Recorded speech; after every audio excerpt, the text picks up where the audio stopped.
നമസ്കാരം. സുകുമാരൻ നായരെ NSS വിരട്ടി. വിരട്ടാതിരിക്കാൻ കഴിയില്ല, അതുകൊണ്ട് വിരട്ടി. നായരും പത്മ ജേതാവും പിളർപ്പിലേക്ക് പോയി.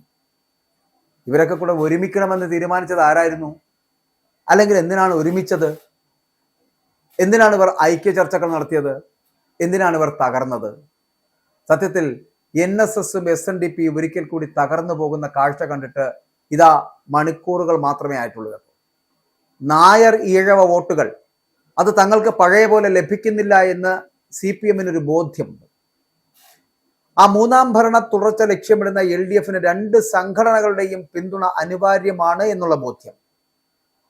കഴിഞ്ഞ ലോക്സഭാ തെരഞ്ഞെടുപ്പ് വരെ മുസ്ലിം ന്യൂനപക്ഷ പ്രീണനം പിന്തുടർന്ന് LDFന് ലഭിച്ചത് കനത്ത പ്രഹരമായിരുന്നു എന്നുള്ളത് അവർ ഓർമ്മിക്കുകയും ചെയ്യുന്നു. അതുകൊണ്ട് ഒന്ന് നായരെയും ഈഴവരെയും കൂടെ ഒന്ന് തമ്മിൽ ചേർത്ത് അവരുടെ വോട്ട് വാങ്ങി വീണ്ടും ഒന്ന് ജയിച്ച് അധികാരത്തിലെത്താം എന്നുള്ള വലിയ പ്രതീക്ഷയാണ് CPM. പ്രതീക്ഷിച്ച മുസ്ലിം വോട്ടുകൾ ലഭിച്ചില്ല എന്ന് മാത്രമല്ല, ഹൈന്ദവ ക്രൈസ്തവ വോട്ടുകൾ BJPക്കും കോൺഗ്രസിനുമായിട്ട് പോവുകയും ചെയ്തു എന്ന് മനസ്സിലാക്കിയതോടുകൂടിയാണ് ഭൂരിപക്ഷ പ്രീണനവുമായിട്ട് CPM അടവ് നയം മാറ്റിയത്. തുടർന്നാണ് SNDP ജനറൽ സെക്രട്ടറി വെള്ളാപ്പള്ളി നടേശനുമായിട്ട് CPM കൂടുതൽ അടുക്കുന്നു. പിന്നാലെ ശബരിമല സ്ത്രീ പ്രവേശന വിഷയത്തിൽ LDFുമായിട്ട് ഉടക്കി നിന്ന NSSനെ കൂടെ കൂട്ടാൻ ശ്രമിക്കുന്നു. മന്ത്രി VN വാസവൻ ദൂതനായിട്ടെത്തുന്നു. സർക്കാരിന്റെ അയ്യപ്പ സംഗമത്തിൽ NSSന്റെ പ്രതിനിധിയെ പങ്കെടുപ്പിക്കുവാനും NSSനെ അനുനയിപ്പിക്കുവാനും സർക്കാരിന് സാധിക്കുന്നു. തുടർന്നാണ് പൊടുന്നനെ നമ്മൾ ഐക്യപ്രഖ്യാപനം വരുന്നത് കേൾക്കുന്നത്. ജനുവരി 18-നാണ് NSSുമായിട്ട് ഐക്യം രൂപീകരിക്കേണ്ട ആവശ്യകതയെക്കുറിച്ച് SNDP യോഗം ജനറൽ സെക്രട്ടറി വെള്ളാപ്പള്ളി നടേശൻ വ്യക്തമാക്കുന്നത്. ഐക്യത്തോട് വളരെ പെട്ടെന്നാണ് NSSന്റെ general secretary G. Sukumaran Nair പ്രതികരിച്ചതും. കൂടാതെ ഐക്യ ചർച്ചയ്ക്ക് ദൂതനായിട്ട് തുഷാറിനെ അയക്കുമെന്ന് വെള്ളാപ്പള്ളി പ്രഖ്യാപിക്കുകയും തുഷാറിനെ മകനെപ്പോലെ സ്വീകരിക്കുമെന്ന് സുകുമാരൻ നായർ മാധ്യമങ്ങളോട് അടക്കം പ്രതികരിക്കുന്നതും നമ്മൾ കണ്ടതാണ്. ഈ തുഷാറുമായിട്ട് കൂടിക്കാഴ്ച നടത്തിയ ശേഷം NSS ഡയറക്ടർ ബോർഡ് ചേരും. അതിനുശേഷം ഐക്യം സംബന്ധിച്ചിട്ടുള്ള അന്തിമ നിലപാടെടുക്കും.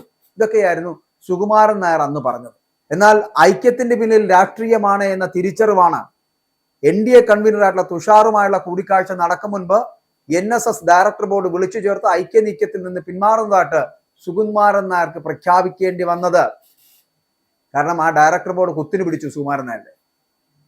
അവരുടെ വിരട്ടൽ വീണുപോയി ഈ സുകുമാരൻ നായർ. അപ്പൊ BJPയുടെ ഹൈജാക്കിംഗ് ഭയന്നാണ് NSS ഇത്തരം ഒരു നിലപാടെടുത്തത്, അല്ലെങ്കിൽ നിലപാട് സ്വീകരിക്കുന്നത് ഡയറക്ടർ ബോർഡ് തന്നെ സ്ഥിരീകരിക്കുകയും ചെയ്തു. ഇപ്പോഴുള്ള ഐക്യത്തിന് മധ്യസ്ഥത വഹിക്കുന്നത് CPM ആണ് എങ്കിലും നേട്ടം പോകുന്നത് BJPക്കാണ് എന്ന് NSS ഭയക്കുന്നു. ഐക്യത്തിന്റെ നിയന്ത്രണം വെള്ളാപ്പള്ളിയുടെ കയ്യിലെത്തിയാലും അപകടകരമാണ് എന്ന് ഡയറക്ടർ ബോർഡ് അംഗങ്ങൾക്ക് കൃത്യമായിട്ട് മനസ്സിലാക്കാൻ കഴിഞ്ഞതുകൊണ്ടാണ് ചില അംഗങ്ങൾ അത്തരത്തിൽ അഭിപ്രായം പറഞ്ഞതും. അവസാനം NSSന്റെ അടിസ്ഥാന മൂല്യങ്ങളിൽ നിന്ന് വ്യതിചലിക്കുവാനാവില്ല എന്ന് പറയുക, അതിനാൽ വീണ്ടും ഒരു ഐക്യം പ്രായോഗികമല്ല എന്ന് പ്രഖ്യാപിക്കേണ്ടി വരുന്ന ഒരു സാഹചര്യത്തിലേക്ക് ഡയറക്ടർ ബോർഡ് അംഗങ്ങൾ എത്തുകയും പാവപ്പെട്ട സുകുമാരൻ നായരെ വിരട്ടി അവിടെ ഇരുത്തുകയും ചെയ്തു.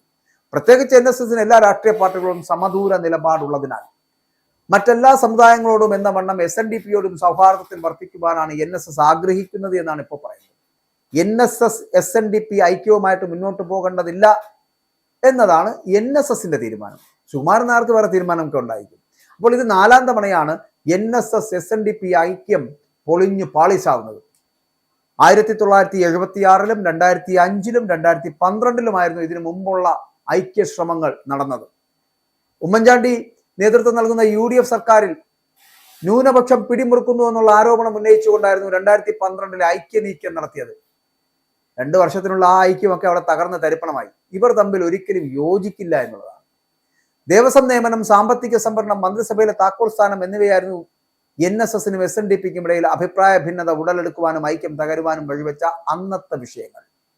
അതേസമയം വെള്ളാപ്പള്ളിയുടെ ഐക്യപ്രഖ്യാപനത്തെ കൂടിയാലോചനകളില്ലാതെ സ്വാഗതം ചെയ്ത ജനറൽ സെക്രട്ടറി G. സുകുമാരൻ നായർക്കെതിരെ NSSലെ ഒരു വിഭാഗത്തിന് കടുത്ത എതിർപ്പും കൃത്യമായിട്ടുള്ള വിരട്ടലും കൊടുത്തിട്ടുണ്ട് എന്നുള്ളതാണ്. വരും ദിവസങ്ങളിൽ ഇത് കൂടുതൽ പൊട്ടിത്തെറികളിലേക്ക് വഴിവെക്കുമെന്നുള്ള കാര്യത്തിൽ സംശയമില്ല. NSSനുള്ളിൽ തന്നെ ഒരു കലാപം പൊട്ടിപ്പുറപ്പെടുന്നുണ്ട്. അത് സുകുമാരൻ നായർക്ക് എതിരായിട്ടാണ്. അത് ഇതുവരെയും സുകുമാരൻ നായർ മനസ്സിലാക്കിയിട്ടില്ല. സുകുമാരൻ നായരുടെ വിചാരം ഈ NSS എന്ന് പറയപ്പെടുന്നത് അദ്ദേഹത്തിന്റെ കുടുംബ സ്വത്താണ് എന്നുള്ളതാണ്. അത്തരത്തിലാണ് അദ്ദേഹത്തിന്റെ സംസാരം, മാധ്യമങ്ങളോടായിരുന്നാലും പൊതുജനങ്ങളോടായിരുന്നാലും. ഇങ്ങനെ ഇയാളുടെ അഹങ്കാര വർത്തമാനം കേൾക്കേണ്ട കാര്യം ഒരു നായർക്കും ഇല്ല, ഒരു NSSകാരനും ഇല്ല. അപ്പോൾ അതിനകത്ത് NSSനകത്ത് തന്നെ തർക്കങ്ങൾ ഉണ്ടാകുന്നുണ്ട്. മാത്രമല്ല ഒരു പൊട്ടിത്തെറിയിലേക്ക് അത് പോകുമെന്നുള്ള കാര്യത്തിൽ തർക്കമില്ല. NSSന്റെ നേതാവായിട്ട് അധിക നാൾ ഇനി സുകുമാരൻ നായർക്ക് വാഴാം എന്ന് കരുതണ്ട. താമസിയാതെ NSSനുള്ള ഡയറക്ടർ ബോർഡ് അംഗങ്ങളടക്കം അണികളടക്കം ചവിട്ടി പുറത്താക്കും സുകുമാരൻ നായരെ എന്നുള്ള കാര്യത്തിൽ തർക്കവുമില്ല. അപ്പോൾ ഇവിടെ സാമുദായിക ഐക്യത്തിൽ നിന്ന് NSS പിന്മാറിയതിന് പിന്നിൽ കോൺഗ്രസ് നേതാക്കളുടെ ഇടപെടലുണ്ടോ എന്ന് സംശയിക്കേണ്ടിയിരിക്കുന്നു എന്നാണ് പലരും പറയുന്നത്. സാമുദായിക ഐക്യത്തിന്റെ വഴിയിൽ നിന്നും NSS പിന്മാറിയതിന്റെ ഞെട്ടലിലാണ് സത്യത്തിൽ SNDPയും വെള്ളാപ്പള്ളി നടേശനും. സുകുമാരൻ നായർ കൈക്കൊണ്ട തീരുമാനം വെള്ളാപ്പള്ളി ഒരിക്കലും പ്രതീക്ഷിച്ചിരുന്നില്ല. അതുകൊണ്ട് തന്നെ വാർത്തകൾ എത്തിയപ്പോൾ അതിനോട് എങ്ങനെ പ്രതികരിക്കണം എന്നതിലും ധാരണ ഉണ്ടായില്ല. പക്ഷേ ഞാനൊരു കാര്യം പറയട്ടെ, ഇവരിങ്ങനെ കഴിഞ്ഞ 18-ന് ഐക്യ പ്രഖ്യാപനമൊക്കെ നടത്തിയതിന്റെ അടുത്ത ദിവസം തന്നെ ഞാനൊരു വാർത്ത ചെയ്തു. ഇവരുടെ ഈ പറയുന്ന ഐക്യ പ്രഖ്യാപനവും ഒപ്പം തന്നെ ഈ ഇങ്ങനെ ഒന്നിച്ചു ചേർന്നുള്ള പോക്കും 1-2 ദിവസം അല്ലെങ്കിൽ 1-2 മാസത്തിനുള്ളിൽ അടിച്ചു പിരിഞ്ഞു പോകുമെന്ന് പറഞ്ഞൊരു വാർത്ത ചെയ്തു. എന്തായാലും അതിൽ സന്തുഷ്ടനാണ് ഞാൻ. അധിക ദിവസം പോയില്ല എന്നുള്ള മണിക്കൂറുകൾ കൊണ്ട് അടിച്ചു പിരിഞ്ഞു. അപ്പോൾ NSSന്റെ പിന്മാറ്റ തീരുമാനം വന്ന് മണിക്കൂറുകൾ പിന്നിടുമ്പോഴും SNDP ജനറൽ സെക്രട്ടറി വെള്ളാപ്പള്ളി നടേശനും മകൻ തുഷാർ വെള്ളാപ്പള്ളിയും ഒന്നും ഇതുവരെയും പ്രതികരിച്ചിട്ടില്ല എന്നുള്ള. അതേസമയം സാമുദായിക ഐക്യ നീക്കത്തിൽ നിന്നുള്ള NSSന്റെ പെട്ടെന്നുള്ള പിന്മാറ്റത്തിന് പിന്നിൽ കോൺഗ്രസ് നേതാക്കളുടെ ഇടപെടലും നിർണായകമാണ് എന്നുള്ള റിപ്പോർട്ടുകൾ വരുന്നുണ്ട്. അതിന് എത്രത്തോളം ബലമുണ്ട് എന്നറിയില്ല. ഐക്യശ്രമങ്ങൾക്ക് പിന്നിലെ രാഷ്ട്രീയ താല്പര്യങ്ങളെക്കുറിച്ച് കോൺഗ്രസ് നേതാക്കൾ NSSന് മുന്നറിയിപ്പ് നൽകിയെന്നും ഇതിനൊപ്പം തന്നെ ഡയറക്ടർ ബോർഡിലെ ഐക്യ നീക്കത്തെ എതിർക്കുന്ന ഒരു വിഭാഗം നേതാക്കളുമായിട്ട് കോൺഗ്രസിലെ ഉന്നതർ ചർച്ച നടത്തി എന്നുള്ള സൂചനകളൊക്കെ വരുന്നുണ്ട്. എന്തായാലും തുഷാർ വെള്ളാപ്പള്ളി ദൂതനായുള്ള നീക്കം NDAക്കും BJPക്കും രാഷ്ട്രീയമായി ഗുണം ചെയ്യുമെന്നുള്ള ആശങ്കയടക്കം കോൺഗ്രസ് പങ്കുവച്ചതായിട്ടാണ് വ്യക്തമാകുന്നത്. ഇതുകൂടി പരിഗണിച്ചാണ് സാമുദായിക ഐക്യ നീക്കത്തിൽ നിന്നും അതിവേഗത്തിൽ പിന്മാറാൻ NSS തയ്യാറായത് എന്നുള്ള സൂചനകൾ പുറത്തു വരുന്നുണ്ട്.